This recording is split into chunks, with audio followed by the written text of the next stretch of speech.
லைவா ஓகே. எல்லாருக்கும் வணக்கம். நான் தான் ஹிப்ஹாப் தமிழா. இந்த விஷயம் எதுக்கு இப்போ நான் இந்த போஸ்ட் போடுறேன் அப்படின்னா வந்துட்டு இது ஒரு சின்ன ஒரு நிமிஷம் ஒரு விஷயத்த உங்ககிட்ட சொல்லணும். அதாவது இந்த டக்கரு டக்கரு அப்படிங்கிற ஒரு விஷயத்த நாங்கள் பண்ணது எதுக்கு அப்படின்னா ஒரு விழிப்புணர்வு ஏற்படுத்த. இந்த விழிப்புணர்வுனால என்ன கிடைக்கும் அப்படின்னு நாங்கள் எதிர்பார்த்தோம்னா ஒரு அறிவுபூர்வமான ஒரு போராட்டம் உருவாகணும் அப்படின்னு அழகான முறையில் இளைஞர்கள் எல்லாரும் ஒன்று கூடி அறிவுபூர்வமான ஒரு போராட்டத்தை முன்னிறுத்தி எல்லாரையும் திரும்பி பார்க்க வச்சு நல்லா போயிட்டு இருக்கு. இந்த இடங்கள்ல கொஞ்சம் இப்ப கடந்த சில நாட்களா திடீர்னு ஒரு உணர்ச்சி வசப்படுற விஷயங்கள் நடக்குது. உணர்ச்சி வசமா போராடுறோம். உணர்ச்சி வசமா போராடக்கூடிய எந்த விஷயமும் ரொம்ப நாளா போகாது அப்படிங்கிறது சரித்திரம் சொல்லியிருக்கு.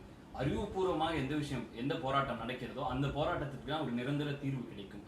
அதனால நான் இப்ப 4-5 நாளா முதல்ல இருந்தே ஆரம்பத்திலிருந்தே நாங்க இந்த வீடியோ எடுத்ததுக்கான காரணம் என்னன்னா இந்த கிராமத்து இளைஞர்களுக்கும் நகரத்து இளைஞர்களுக்கும் இருக்கிற கேப் நடுவில் நம்ம ஃபில் பண்ணணும். அங்க இருக்கிற விஷயத்தை இங்க கொண்டு போய் சேர்க்கணும். அப்ப நாங்க என்ன பண்ணோம், இதுக்கு உண்மையா குரல் கொடுக்கிற உண்மையான போராளிகள், அதாவது உண்மையான ஹீரோக்களை கண்டறிந்து அவங்களெல்லாம் அந்த டக்கர்ல வீடியோல கொண்டு வந்தோம். இன்னைக்கு ஜல்லிக்கட்டு பிரச்சனைக்கு நான் ஒருத்தன் குரல் கொடுத்து 1 வருஷம் முன்னாடி எந்த இதுவும் இல்லாம குரல் கொடுத்தேன் அப்படிங்கிறதுக்கு ஒரே காரணம் அப்படின்னு பாத்தீங்கன்னா திரு கார்த்திகேய சிவசேனா இருக்குது. நான் நிறைய இன்டர்வியூல சொல்லியிருக்கேன்.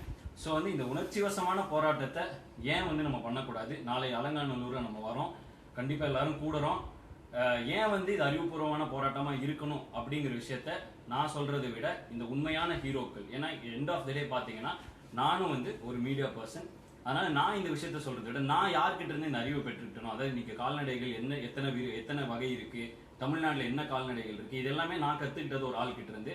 அவரே உங்ககிட்ட சொன்னாதான் இது கரெக்டா இருக்கும். அதனால தயவு செஞ்சு நம்ம அவர்கிட்ட என்ன அப்படிங்கிற விஷயத்த நம்ம அவர்கிட்ட கேட்போம். நீங்க பேசலாம். நீங்க பேசலாம். வணக்கம், அனைவருக்கும் வணக்கம். நமது தமிழக பாரம்பரிய கால்நடைகளை காப்பாற்றுவதற்கும் அந்த கால்நடைகளுடன் சம்பந்தப்பட்ட நமது கலாச்சார விளையாட்டுகள், பயோ கல்ச்சரல் ஸ்போர்ட்ஸ் என அழைக்கக்கூடிய ஜல்லிக்கட்டு, ரேக்லா போன்ற விளையாட்டுகளை காப்பாற்றுவதற்காக தமிழகத்திலே பெரிய போராட்டங்கள் நடந்து வருகிறது. அருமை தம்பி ஹிப்ஹாப் தமிழா என்கிற ஆதி அவருடைய டக்கர் வீடியோவுக்கு பின் இன்று ஒரு பெரிய விழிப்புணர்வு ஏற்பட்டு நாளை அலங்கநல்லூரிலே அதற்காக ஒரு அமைதி ஊர்வலம் நடக்க இருக்கிறது. அந்த அமைதி ஊர்வலத்தின் போது நாம் அனைவரும் ஒன்று கூடி பல ஆயிரக்கணக்கான இளைஞர்கள் இப்பொழுது அலங்கநல்லூருக்கு வந்துவிட்டதாகவும் அங்கே பலர் வீடுகளிலே அவர்கள் கல்லூரி மாணவர்கள் தங்கியிருப்பதாகவும் செய்திகள் வந்து கொண்டிருக்கின்றன. நாளை நாம் எல்லாம் ஒன்று கூடி அலங்கநல்லூரிலே ஒரு அமைதியான ஒரு பேரணியை நடத்த வேண்டும் என்று உங்களை எல்லாம் கைகூப்பி கேட்டுக்கொள்கிறோம். காரணம் என்னவென்றால், நமக்காக ஆதியை போல் சினிமா துறையிலும் இருக்கக்கூடியவர்கள், உலகம் முழுவதும் இருக்கக்கூடிய தமிழர்கள், குறிப்பாக ஐரோப்பியா, அமெரிக்கா, ஜப்பான் போன்ற நாடுகளிலே அனைவரும் இந்திய தூதரகத்துக்கெல்லாம் சென்று நமக்காக போராடி இந்த தமிழர்களுக்கு எங்களுக்கு இந்த விளையாட்டை அனுமதி கொடுக்க வேண்டும், உச்ச நீதிமன்றத்தில் இதற்கு அனுமதி வாங்கி தர வேண்டும், அல்லது மத்திய அரசாங்கம் சட்ட திருத்தம் கொண்டு வர வேண்டும் என்றெல்லாம் போராடி வரக்கூடிய சூழ்நிலையில் எக்காரணத்தை கொண்டும் நாளைக்கு நாம் உணர்ச்சி வசப்பட்டு எந்த விதமான ஒரு உணர்ச்சி வேகத்திலே எந்த விதமான பிரச்சனையோ போராட்டமாகவோ அதை மாற்றிவிடக் கூடாது. தமிழக காவல்துறையும் தமிழக அரசும் இதுவரைக்கும் நமக்கெல்லாம் நம்மளுடைய உணர்ச்சிகளை புரிந்து கொண்டு நம்மளுடைய வேதனையை புரிந்து கொண்டு நம்முடன் ஆதரவாகத்தான் இருந்து வருகிறது. காவல்துறையும் தமிழகத்திலே இதுவரைக்கும் நானே ஒரு 30-35 போராட்டங்களில் சென்றிருக்கிறேன். அதுபோக தமிழகத்திலே 100கணக்கான போராட்டங்கள் நடைபெற்று வருகிறது. அத்தனை போராட்டங்களுக்கும் காவல்துறை நமக்கெல்லாம் பெர்மிஷன் கொடுத்து, அதுக்கான பெர்மிஷனை கொடுத்து நமக்கு பாதுகாப்பாகவும் நம்மளை எல்லாம் நல்ல ரெஸ்பெக்டுடன் நம்மளை நடத்தி நம்மளை அனுப்பி வைத்திருக்கிறார்கள். ஆதலால் நாளைக்கும் அலங்கநல்லூரிலே அதே போல எந்த விதமான பிரச்சனை இல்லாமல் இந்த போராட்டத்தை முடித்து நாம் இந்த பிரச்சனையிலிருந்து வெற்றி பெற வேண்டும் என்று கேட்டுக்கொண்டு உங்களிடமிருந்து வெளிப்படுகிறேன். அதோட இன்னொரு முக்கியமான ஒரு விஷயம், அதாவது என்னன்னா, இப்ப நம்மளுக்கு வந்த விஷயம் என்னன்னா, அலங்காநல்லூர்ல கிராம மக்களுக்காக தான் நாங்க இந்த போராட்டத்தை முன்னிறுத்துறோம். அதாவது நானும் ஒரு பாதிக்கப்பட்டவனா தான் இந்த போராட்டத்துல இறங்குறேன். நான் ஒரு காலை வச்சிருக்கேன். அந்த காலை இந்த வருஷம் ஜல்லிக்கட்டுல இறங்கல. அதனால என்ன பாதிப்புகள் உண்டாச்சுங்கிறத பார்த்து தான் இந்த போராட்டத்துல நான் இறங்குறேன். இது போராட்டமே கிடையாது. எங்களை பொறுத்த வரைக்கும் இது ஒரு அமைதி ஊர்வலம். நாங்க குரல் கொடுக்குறோம், எல்லாரும் வாங்க, அமைதியா வாங்க அப்படிங்கறதான் எங்களுடைய வேண்டுகோளும் கூட.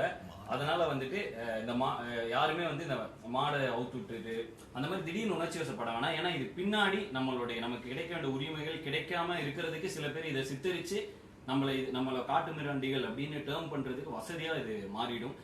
அது போக இன்னொரு விஷயம் என்னன்னா, இன்னைக்கு ஏற்கனவே 2000 பேர் கூட்டிட்டாங்கன்னு இப்ப நியூஸ் வந்திருக்கு.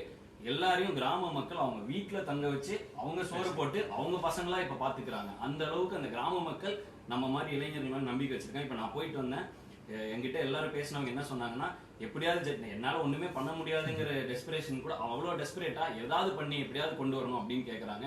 அதனால அந்த கிராம மக்கள் நம்ம மேல வச்சிருக்கிற நம்பிக்கையை எந்த வகையிலும் கெடுத்துடக்கூடாது. மிக அமைதியான ஒரு ஒரு ஊர்வலமாக இது இருக்கணும். நம்மளோட குரலை நம்ம பதிவு பண்ற ஒரு விஷயமா இருக்கணும். இதுக்காக தான் இவருடைய கருத்துக்களை டக்கர் மூலமா வந்து நான் இவர்கிட்ட இருந்து தெரிஞ்சுக்கிட்ட விஷயங்களை சொன்னது அதுக்காக தான். எனக்கு வந்து ஒரு அவப்பெயர் வந்தாலும் சரி, இந்த கிராம மக்களுக்கு எந்த ஒரு வகையிலும் இவர்களை போல உண்மையான ஆட்களுக்கு எந்த ஒரு பிரச்சனையும் வந்துடக்கூடாதுன்னு தான் வந்து என்னுடைய வேண்டுகோள். அதனால கண்டிப்பா இந்த வீடியோ நீங்க பாப்பீங்கன்னு நினைக்கிறேன். இப்போ உங்க வழியில் யாராவது அலங்கநல்லூருக்கு உங்க ஃப்ரெண்ட்ஸ் வந்துட்டு இருந்தாங்கன்னா அவங்க கிட்டயும் சொல்லுங்க.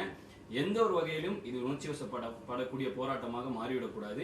அமைதி ஊர்வலமாக நம் குரலை ஸ்ட்ராங்கா பிரதிபலிக்கிற ஒரு ஒரு ஒரு ஊர்வலமாக இது அமைய வேண்டும் என்று சொல்லிக்கொண்டு விடைபெறுகிறோம். கண்டிப்பா எல்லாரும் வாங்க வந்து சப்போர்ட் பண்ணுங்க அப்படின்னு கேட்கிறோம். நன்றி, வணக்கம். இன்னொரு சின்ன வேண்டுகோளுங்க. நாளைக்கு நமக்கெல்லாம் நமது மாடுகள் மீதும் காளைகள் மீதும் பெரிய பிரியமும் பாசமும் இருக்கிறது. ஆயிரக்கணக்கான வருடங்களாக நாம் அதை பராமரித்து வந்திருக்கிறோம். நாளை எக்காரணத்தை கொண்டும் தயவு கூர்ந்து காளைகளையோ கண்ணுக்குட்டிகளையோ அங்கே கொண்டு வர வேண்டாம் என்று கேட்டுக்கொள்கிறோம். நாளை அத்தனை கிட்டத்தட்ட 1,00,000 பேர் கூடுவார்கள் என்று எண்ணப்படுகிறது. அப்படி இருக்கக்கூடிய சூழ்நிலையில் ஒரு காளையை அங்கே கொண்டு வந்து அந்த காளை மிரண்டாலோ அந்த காளை அவுத்து கொண்டாலோ ஒரு பெரிய ஒரு அசம்பாவிதமுக்கும் ஒரு ஆபத்து ஏற்படுவதற்கான சூழ்நிலை ஏற்படும்.